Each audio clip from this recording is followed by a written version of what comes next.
कर्म का बंधन अवश्य निर्मित होता है, किंतु कार्य का बंधन निर्मित नहीं होता पार्थ।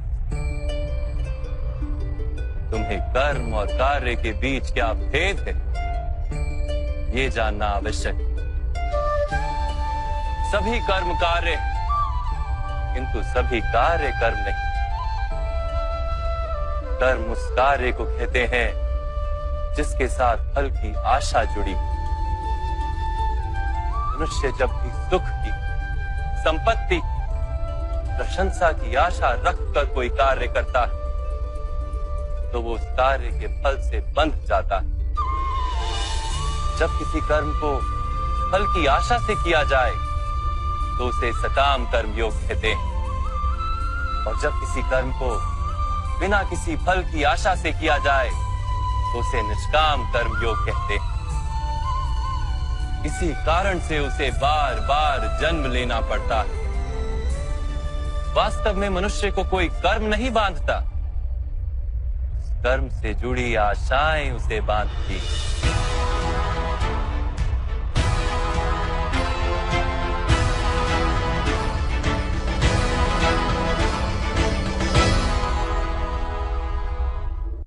वास्तव में मनुष्य को कोई कर्म नहीं बांधता, उस कर्म से जुड़ी आशाएं उसे बांधती हैं। वो कैसे माधव? यदि इस युद्ध में तुम्हें विजय होने की आशा है तो पराजित होने पर तुम्हें भीषण दुख होगा, और वो दुख तुमसे कोई अन्य कार्य करवाएगा जिसके लिए तुम्हें दूसरा जन्म लेना पड़ेगा। और यदि तुम विजयी हुए तो तुम्हारा अहंकार बढ़ेगा, और वो अहंकार तुम्हें विश्व विजय के लिए प्रेरित करेगा, तुमसे हत्याएं करवाएगा और उसका पाप तुम्हें बांधेगा। विचार करो, यदि तुम्हें इस युद्ध में ना विजय का मोह और ना पराजय का भय, तो इस युद्ध के अंत में तुम्हें सुख प्राप्त होगा या दुख प्राप्त होगा? ना सुख माधव, ना ही दुख। अर्थात तुम्हारा सुख, दुख, हताशा, निराशा, अहंकार युद्ध के कारण नहीं है। युद्ध के साथ तुमने जो आशाएं बांधी हुई हैं, उसके कारण है। क्या ये सत्य नहीं है पार्थ?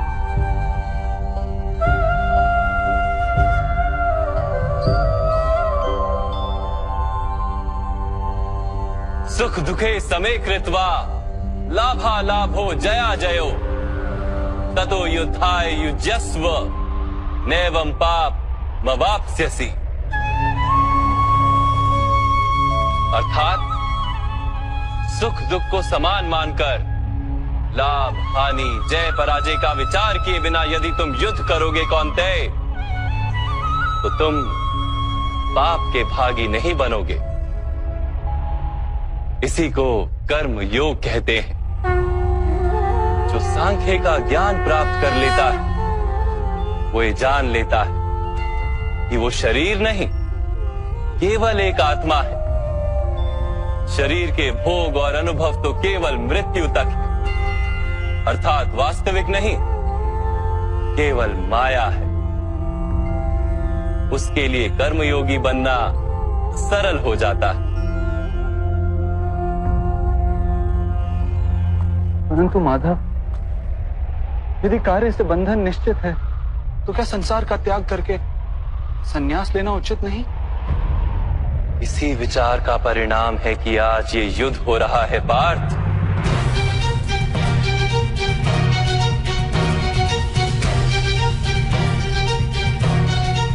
विचार करो, जब सत्व गुण से भरे धर्म को जानने वाले लोग कर्मों का त्याग करते हैं, तब अधर्म से भरे लोग भी संसार को चलाते हैं।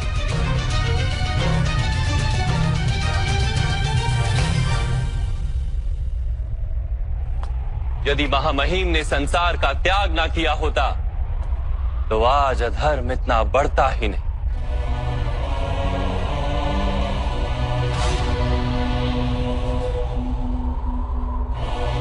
और तुम्हारे पिता ने यदि संन्यास ना लिया होता तो आज भ्राता युधिष्ठिर सुख से राज कर रहे होते।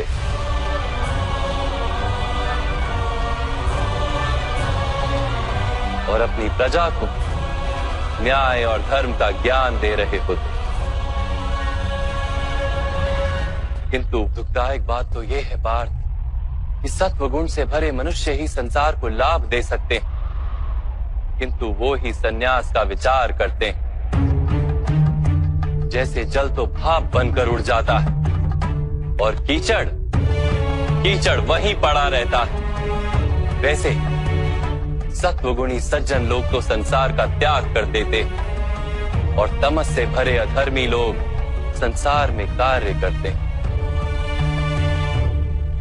इसी कारण से संसार में पाप और अधर्म बढ़ता है।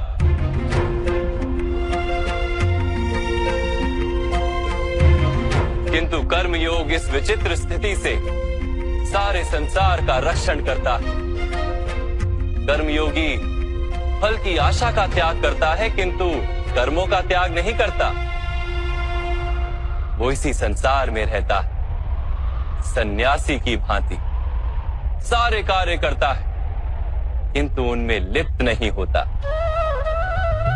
कर्मयोगी अपनी संतानों से, स्वजनों से, अपनी प्रजा से कोई अपेक्षा या आशा नहीं रखता।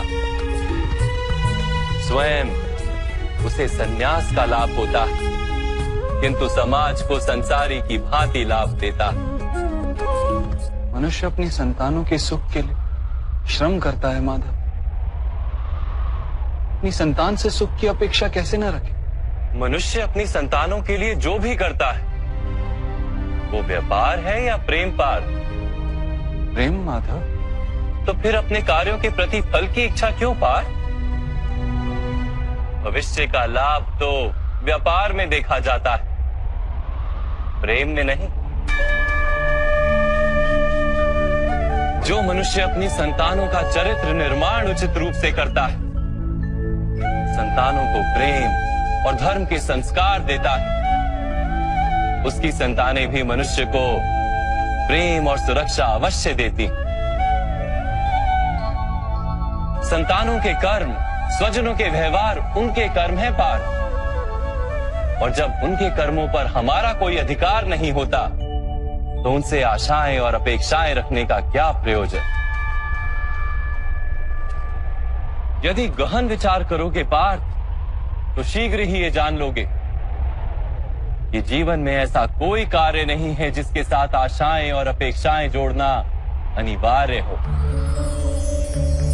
जब सृष्टि ही परमात्मा है और मनुष्य स्वयं परमात्मा का अंश है, तो सारे कार्य परमात्मा ही करते हैं। मनुष्य स्वयं कुछ नहीं करता। यही कर्मयोग का मूल सिद्धांत है पार्थ।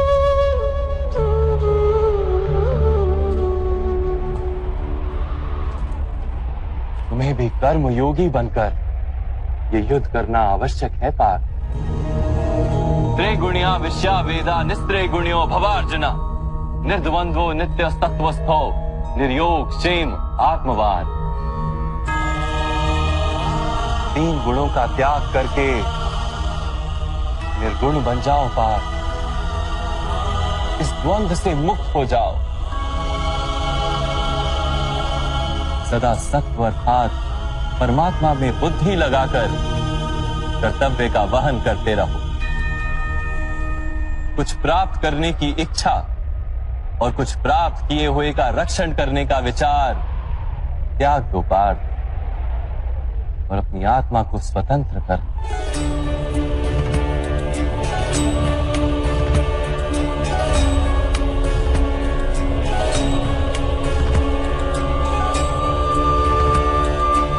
स्मरण रहे पार्थ,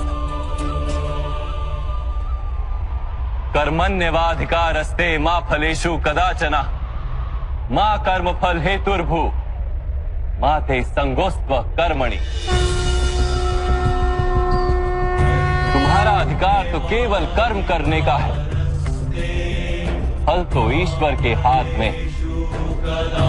इसलिए ना कर्म से भागना उचित है और ना ही कर्म के फल की आशा रखना उचित है।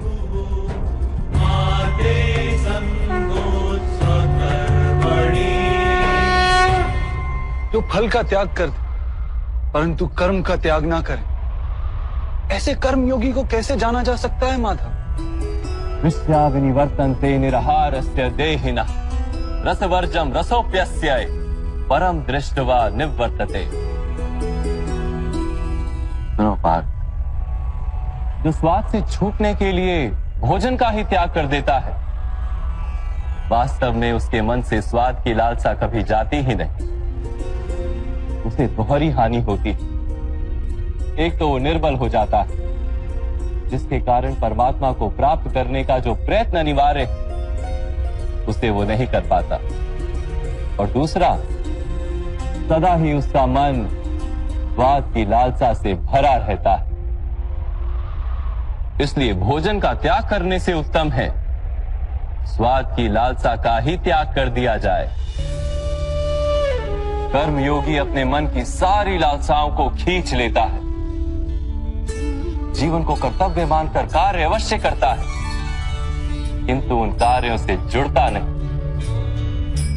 और बात, जो व्यक्ति अपने कार्यों से आशाएं और इच्छा नहीं रखता, उसी के कार्य पूर्ण होते हैं।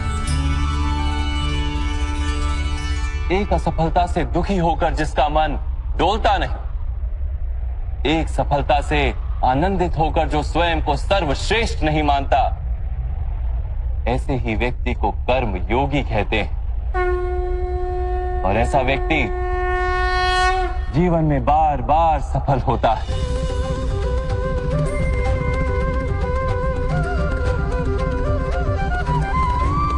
ध्यायतो विषयान पुंसः संगस्तेषु पजायते संगात संजायते कामा कामात् क्रोधोऽभिजायते क्रोधात् भवति सम्मोहः सम्मोहात् स्मृति विभ्रमः स्मृति भ्रंशात् बुद्धिनाशो बुद्धिनाशात् प्रणश्यति।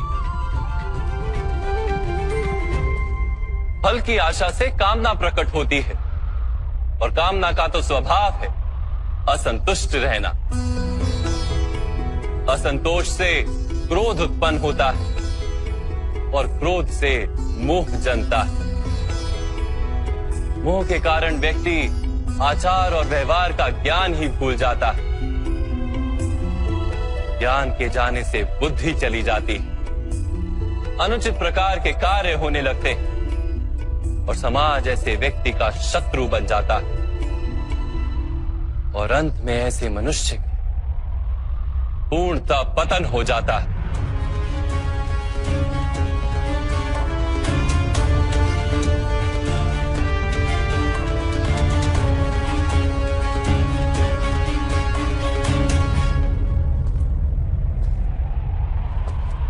जैसे भ्राता दुर्योधन, उनके सेनापति महामहिम उनके ही शत्रु हैं, और तुम्हें विजय का आशीर्वाद दिया।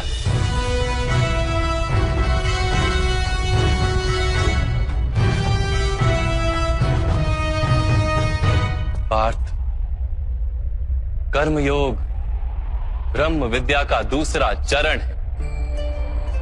परमात्मा में अपनी बुद्धि स्थिर करो, स्वयं को आत्मा जानो, मिथ्या बंधनों से मुक्त हो जाओ, और फल की आशा का त्याग करके केवल कर्म करते रहो।